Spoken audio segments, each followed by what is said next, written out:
Hello guys, welcome to our channel. So చాలా హ్యాపీగా ఉంది. మేము 2 వీడియోస్ తీసాము, వ్యూస్ కూడా చాలా బాగా వస్తున్నాయి. సో మీకు కంటిన్యూగా వీడియోస్ పెట్టడానికి ట్రై చేస్తాము. సో ఈరోజు మనం కొన్ని టాపిక్స్ చూద్దాము. ఆ టాపిక్స్ ఏంటంటే HTML heading tags, HTML paragraphs and HTML text formatting. So మనం ఇప్పుడు HTML హెడ్డింగ్స్ అంటే ఏదో చూద్దాం. HTML headings. అసలు HTML హెడ్డింగ్స్ అంటే ఏంటివి? HTML హెడ్డింగ్స్ అంటే మనం ఏదైనా డాక్యుమెంట్ తీసుకున్నప్పుడు మనం ఫస్ట్ హెడ్డింగ్ రాసి ఆ తర్వాత కంటెంట్ రాస్తాం. ఈ కంటెంట్కి రిలేటెడ్గానే కదా మనం హెడ్డింగ్ పెడతాం.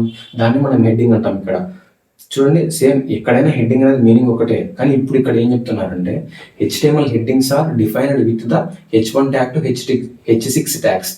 ఇక్కడ మన హెడ్డింగ్ ట్యాగ్స్ అనేవి మనకి 6 ఉంటాయన్నమాట. ఒకటి H1 tag, H2, H3, H4, H5, H6. దీనికి ఓపెనింగ్ ట్యాగ్ ఉంటుంది, ఆల్సో క్లోజింగ్ ట్యాగ్ కూడా ఉంటుంది. ఇక్కడ ఎగ్జాంపుల్ చూడండి, డాట్ టైప్ HTML. సో మనకి స్ట్రక్చర్ ఆల్రెడీ చదివేసాం. ఇక్కడ చూడండి, H1 tag, H2 tag, H3, H4, H5, H6 ఇచ్చాడు. H1 అందులో మళ్ళీ heading 1, heading 2, heading 3, heading 4, heading 5, heading 6 అని ఇచ్చారు. ఇప్పుడు ఇవి ఎలా మనకి ఎగ్జిక్యూట్ అవుతాయి అంటే, H1 ట్యాగ్లో రాసింది ఒక బిగ్గర్ సైజులో అవుతుంది, H2 ట్యాగ్ దీనికన్నా చిన్నగా అవుతుంది, H3 ట్యాగ్ అనేది ఏమవుతుంది, ఆ 2 కన్నా తక్కువ. ఇలా మనకి డిసెండింగ్ ఆర్డర్లో ఇలా వెళ్తూ ఉంటుంది.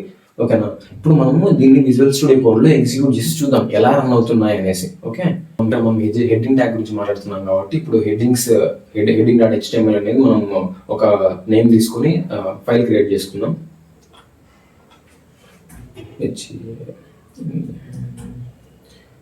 Heading dot HTML. సో మనం డాట్ HTML కంపల్సరీగా ఇవ్వాలి, ఎందుకంటే ఇది మనం HTML రాస్తున్నాం కాబట్టి. చూడండి, మనం స్ట్రక్చర్ వచ్చేస్తుంది. ఆల్రెడీ ఎలా స్ట్రక్చర్ని మనం ఏది చదువుకోకుండా ఎలా చేయాలని చెప్పేసి ముందు వీడియోలో చెప్పాము. అవి మీకు ఏదైనా డౌట్ ఉంటే ఆ వీడియో చూసి ఈ వీడియోకి రండి. ఓకేనా?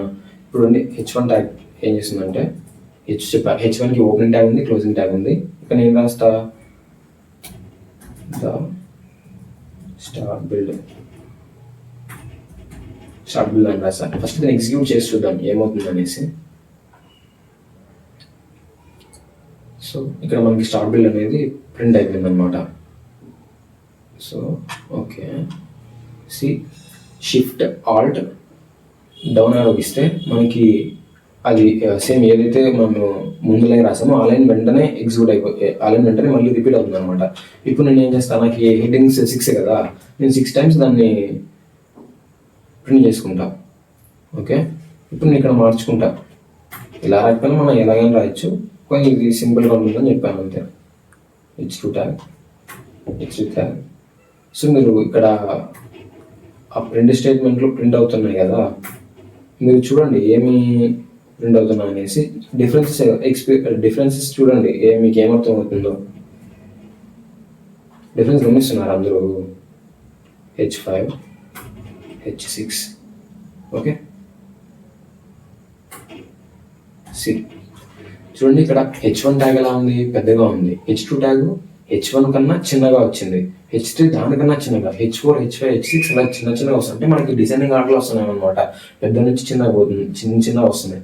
సో మనకి హెడ్డింగ్ ట్యాగ్స్ని ఇలా యూజ్ చేస్తాం అనమాట. మనకి రిక్వైర్మెంట్ని బట్టి ఎక్కడ టేబుల్స్లో అయితే ఏ ట్యాగ్ ఎక్కడ మనకి రిక్వైర్మెంట్ ఉంటుందో అక్కడ మాత్రం ఏ హెడ్డింగ్ వాడాలనేది మనకి తెలిసిపోతుంది ఈజీగా. ఓకే, అంటే ఇప్పుడు నీకు హెడ్డింగ్ వాడే ఇలా చేయొచ్చా అంటే లేదు.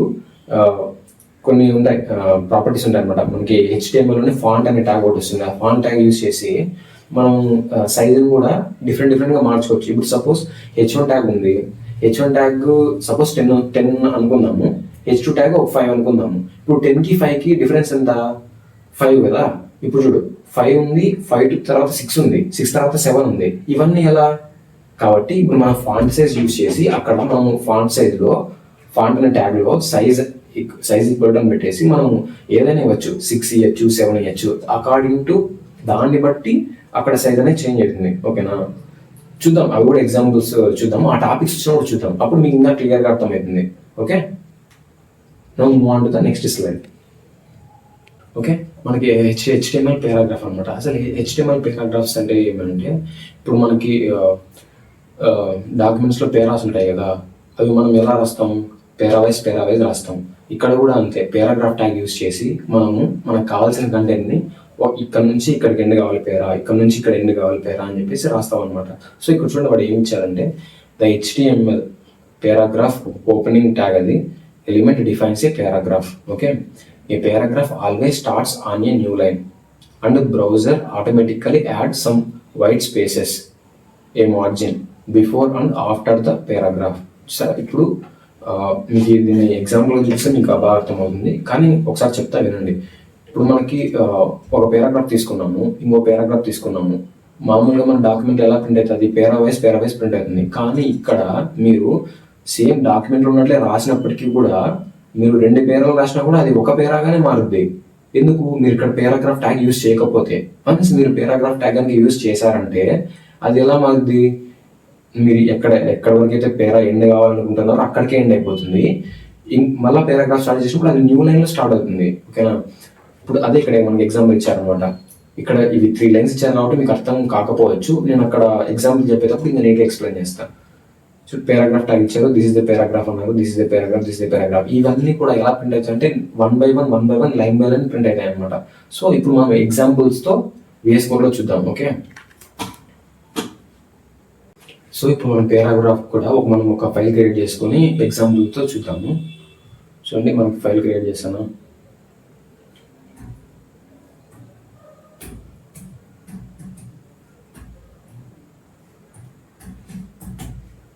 ఓకే, క్రియేట్ అయిపోయింది, మనకి స్ట్రక్చర్ వచ్చేసింది. ఇప్పుడు చూడండి,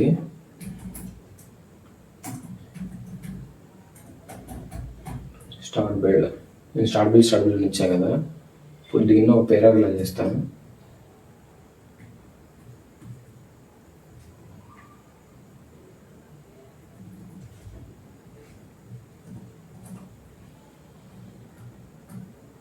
చూడండి, ఇక్కడ నేను ఏమిచ్చా, ఏ పేరాగ్రాఫ్ ఇవ్వకోకుండా లైన్ బై లైన్ ఇచ్చా. కానీ ఇది మనకి ఎలా ఎగ్జిక్యూట్ కావాలి, మనం ఎలా ఇస్తే అలానే ఎగ్జిక్యూట్ కావాలి కదా. ఇప్పుడు చూడండి ఎలా ఎగ్జిక్యూట్ అయిందో. చూడు, మనం లైన్ బై లైన్ ఇచ్చినప్పటికి కూడా ఇది స్ట్రైట్గా తీసుకెళ్ళింది, అంటే వన్ బై వన్ కాకుండా పక్కన ప్రింట్ అయింది. సో మనం దీన్ని అవాయిడ్ చేసేకి మనం పేరాగ్రాఫ్ ట్యాగ్ని యూజ్ చేస్తాం. సపోజ్ మీరు ఇక్కడ చూడండి, పేరాగ్రాఫ్ ట్యాగ్ తీసుకున్నారు.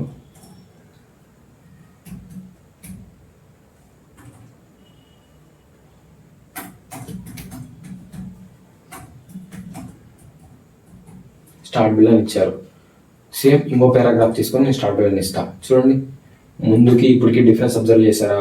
అక్కడ ఏమైంది, ముందు మనం పేరా అంతా ఇచ్చినప్పటికీ కూడా, లైన్ బై లైన్ ఇచ్చినప్పటికీ కూడా అది ఎలా ప్రింట్ అయింది, పక్కన ప్రింట్ అయింది. ఇక్కడ మనం పేరాగ్రాఫ్ ట్యాగ్ ఇవ్వడం వల్ల ఎలా ప్రింట్ అవుతుంది, సేమ్ లైన్ బై లైన్ మనం ఎలా రాస్తే అలాగే ప్రింట్ అవుతుంది. ఓకేనా, ఇప్పుడు ఈ పేరాగ్రాఫ్ ట్యాగ్ అనేది ఉంది, కానీ ఇక్కడ మీకు ఇంకో ఎగ్జాంపుల్ చెప్తా చూడండి. మనకి ఇక్కడ ప్రీ ట్యాగ్ అనేది ఒకటి ఉంటుంది, ప్రీ అనే ట్యాగ్. ఈ ప్రీ ట్యాగ్లో నువ్వు ఎలా రాస్తే అలాగే ప్రింట్ అయింది. చూడండి,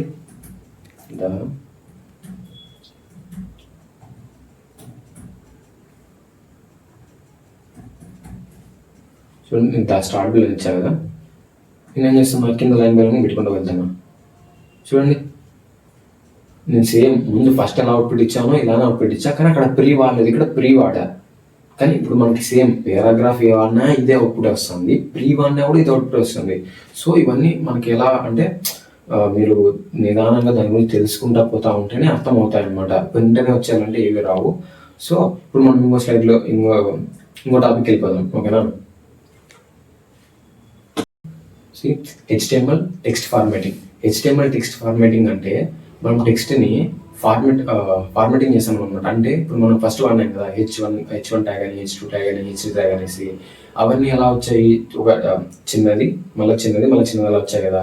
ఇక్కడ కూడా మనకి కొన్ని ట్యాగ్స్ ఉంటాయి అనమాట. ఈ ఫార్మాటింగ్ ట్యాగ్లో కొన్ని ట్యాగ్స్ ఉంటాయి. అవి ఏమంటే, ఒకటి బోల్డ్ కావచ్చు, ఇటాలిక్ కావచ్చు, ఇంకా స్మాల్ కావచ్చు, బిగ్ కావచ్చు, సబ్స్క్రిప్ట్ కావచ్చు, సూపర్ స్క్రిప్ట్ కావచ్చు, స్ట్రైక్ కావచ్చు.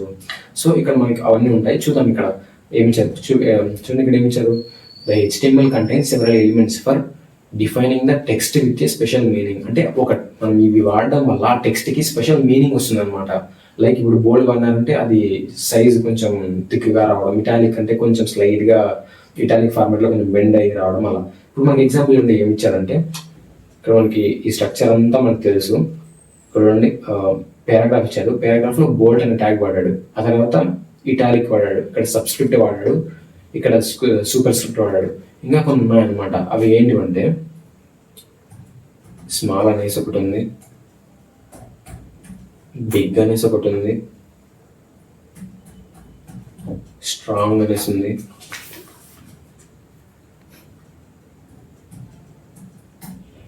అండర్లైన్ అనేసి ఒకటి ఉంది,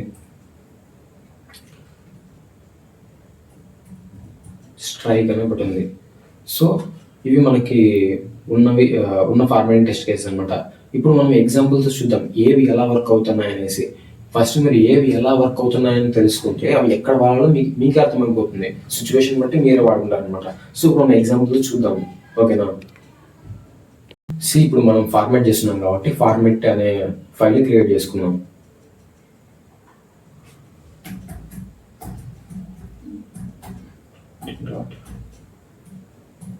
HTML అనేది చాలా ఇంపార్టెంట్. .html కంపల్సరీగా ఇవ్వాల్సిందే, ఓకేనా. ఇప్పుడు మనం చూద్దాం, సపోజ్ మనం ఏదన్నా పారాగ్రాఫ్ ఇచ్చామనుకుందాం. ఈ పారాగ్రాఫ్లో నేను ఏమి ఇచ్చా, ద స్టార్ట్ బిల్డ్ ఇచ్చా. ఇప్పుడు స్టార్ట్ బిల్డ్ ఏమవుతుందండి, అలా తీసుకుంటాను అంతే, మీరు ఏదైనా తీసుకోవచ్చు. చూడండి, ఇక్కడ స్టార్ట్ బిల్డ్లో మనకి తెలుసు పారాగ్రాఫ్ ఎలా ప్రింట్ అవుతుందో అని తెలుసు మనకి. అది కూడా చూపిస్తాను.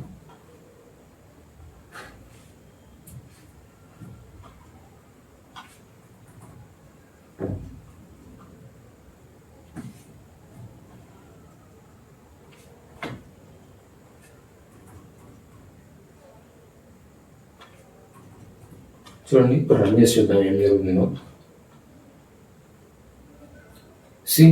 మనం ఫస్ట్ పారాగ్రాఫ్ ట్యాగ్ ఇచ్చినప్పుడు అది ఎలా వచ్చింది, జస్ట్ టెక్స్ట్ మాత్రం వచ్చింది. కానీ ఇక్కడ పారాగ్రాఫ్లో బోల్డ్ యూస్ చేయడం వల్ల ఉన్న పారాగ్రాఫ్లో ఉన్న టెక్స్టే ఇక్కడ బోల్డ్ అంటే కొంచెం థిక్గా మారింది అనమాట.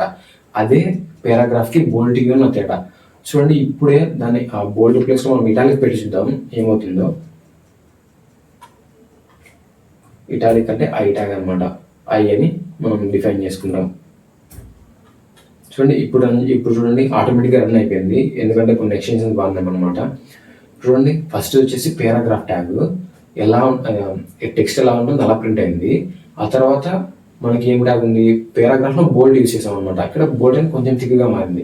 అదే పారాగ్రాఫ్లో ఇటాలిక్ యూస్ చేయడం వల్ల అది స్లైట్గా బెండ్ అయ్యి మన ఇటాలిక్లో వచ్చేసి అనమాట. ఇప్పుడు చూడండి,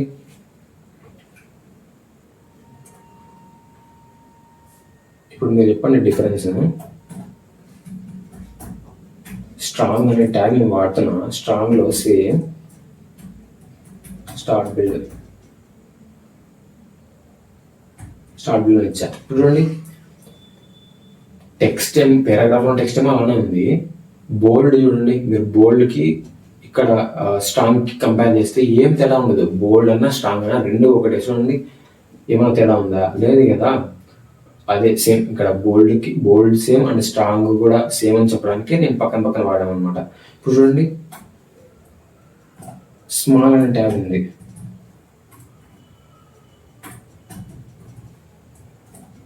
స్మాల్లో సేమ్ నేను ఇదే ఇస్తాను, ఎందుకంటే మీకు అర్థం అవడానికి ఒక్కటే ఎగ్జాంపుల్ తీసుకుంటున్నాను.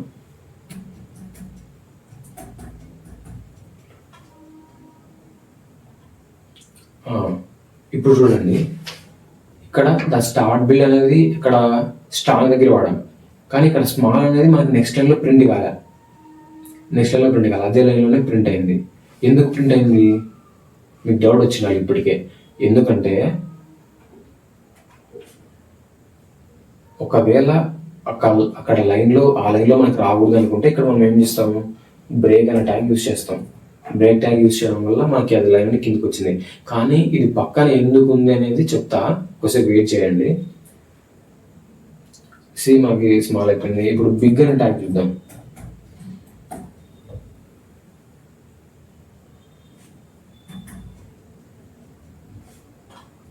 ఇక్కడ రెడ్లో వచ్చింది. మనకి బిగ్ అనేది క్యాపిటల్ ఉండాలి. ఓకే, ఒక నిమిషం.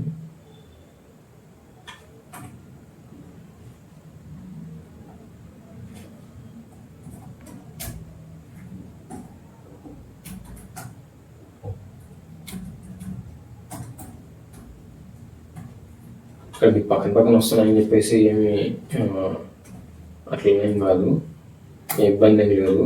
ఒకసారి మీరు చూడండి, అది పక్కన పక్కన ఎందుకు వస్తున్నాయో కూడా ఎక్స్ప్లెయిన్ చేస్తాను నేను. ఫస్ట్ మనం టాపిక్ కంప్లీట్ చేసుకుందాం.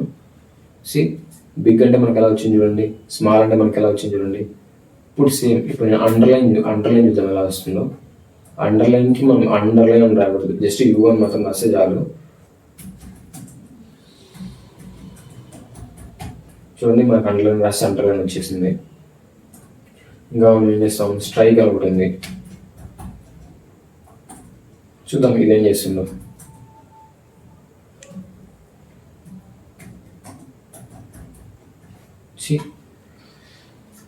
ఇక్కడ స్ట్రైక్ తో అంటే మనకి టెక్స్ట్కి స్ట్రైక్ అయిపోయింది అనమాట. చూడండి, ఇక్కడ మనకి బ్రేక్ బ్యాక్ వాడదాం, మనకి కింద వస్తుంది అవుట్పుట్, చూసారా. ఇప్పుడు టెక్స్ట్ ఫార్మేటింగ్ అంటే ఇవే ఉన్నాయి, ఇంకా కూడా ఉండొచ్చు, కాకపోతే ఇప్పటికి ఇవి చాలన్నమాట. ఇవన్నీ మీరు బాగా ప్రాక్టీస్ చేయండి, ప్రాక్టీస్ చేసి ఆటోమేటిక్గా వస్తాయి. ఇప్పుడు నేను ఎగ్జాంపుల్ ఏమి ఇవ్వాలనుకుంటున్నాను అంటే, చూడండి ఒకసారి, ఇవన్నీ ఇలానే ఉన్నాయి. ఓకే, ఇప్పుడు మనం ఎగ్జాంపుల్ చేసే ముందు దీనికి ఒకసారి కమెంట్ చేసేసుకుందాము.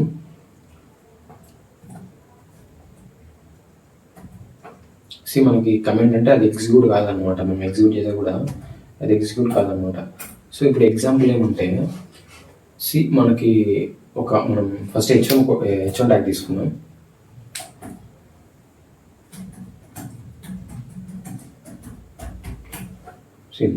ఈ హెచ్1 ట్యాగ్లో మనం హెచ్1 ట్యాగ్ తీసుకున్నాము, అది రన్ అయిపోయింది. ఇప్పుడు చూడండి, అది ఎంత స్పేస్ ఆక్యుపై చేసింది అనేసి మనకు తెలియదు కదా, దానికి ఖచ్చితంగా బ్యాక్గ్రౌండ్లో కలర్ వాడాలి. ఇప్పుడు నేను చూడండి స్టైల్ వాడతా, స్టైల్ వాడి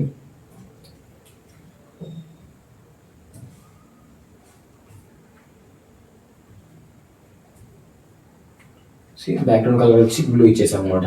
ఇప్పుడు చూడండి, అది ఎంత ఆక్యుపై అయిందో తెలుస్తుంది మనకి, అంటే అది కంటెంట్ ఎంత ఉంటే అంత ఆక్యుపై అయ్యింది. ఇప్పుడు చూడండి, నెక్స్ట్ నేను ఏం చేస్తా, ఇందాక మనం ఏం తీసుకున్నాం, ఇక్కడ ఇవే తీసుకుందాం.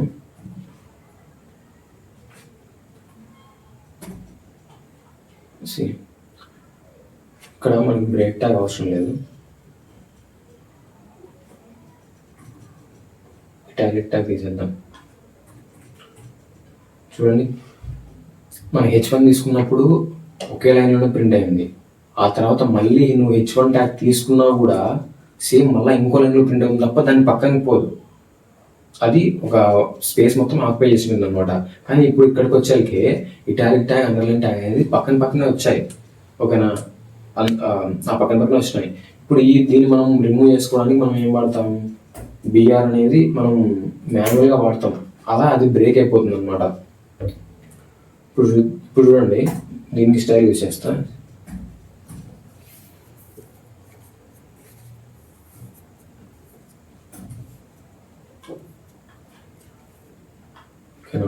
చూడండి, ఇది ఎంత ఆక్యుపై చేసింది, సేమ్ అది ఎంత ఉంటే అంత మాత్రమే ఆక్యుపై చేసుకుంది అనమాట. అది ఎంత ఉంటే ఆ సైజ్, అంటే మనం ఇచ్చే టెక్స్ట్ సైజ్ ఎంత ఉంటే అంత ఆక్యుపై చేయడం వల్లే మనం కింద రాసే అండర్లైన్ ట్యాగ్ కూడా దాని పక్కన వెళ్ళి ప్రింట్ అవుతుంది అనమాట. కానీ హెచ్1 ట్యాగ్, హెచ్2 ట్యాగ్ అలా కాదు, అది ఎంత పెడుతుంటే అంత స్పేస్ ఆక్యుపై అవుతుంది కాబట్టి హెచ్1 ట్యాగ్ పక్కలేకి ఏది వెళ్ళట్లేదు. ఇక్కడ ఇటాలిక్ని అండర్లైన్ని మీరు కంపేర్ చేసుకుంటే ఇటాలిక్ అండర్లైన్ అనేది పక్కనకి వెళ్తూ ఉంది. ఓకేనా, అలా ఎందుకు వెళ్తా ఉందంటే దాని టెక్స్ట్ అంటే కొన్ని ట్యాగ్స్ ఉంటాయి కదా బ్లాక్, అది ఎందుకు వెళ్తా ఉందంటే అది టెక్స్ట్ ఎంత ఉంటే అంతే ఆక్యుపై చేసుకుంటుంది కాబట్టి ఆ తర్వాత అది వెంటనే నెక్స్ట్కి దాని పక్కనకి వెళ్తా ఉంది అనమాట. ఓకేనా, అందువల్ల ఇవి పక్కనకి వెళ్తా ఉన్నాయి. ఓకేనా, so that's all for you guys, this is the today video. And next videos ఫర్దర్గా వస్తూనే ఉంటాయి. లైక్ చేయండి, షేర్ చేయండి, సబ్స్క్రైబ్ చేయండి. So bye.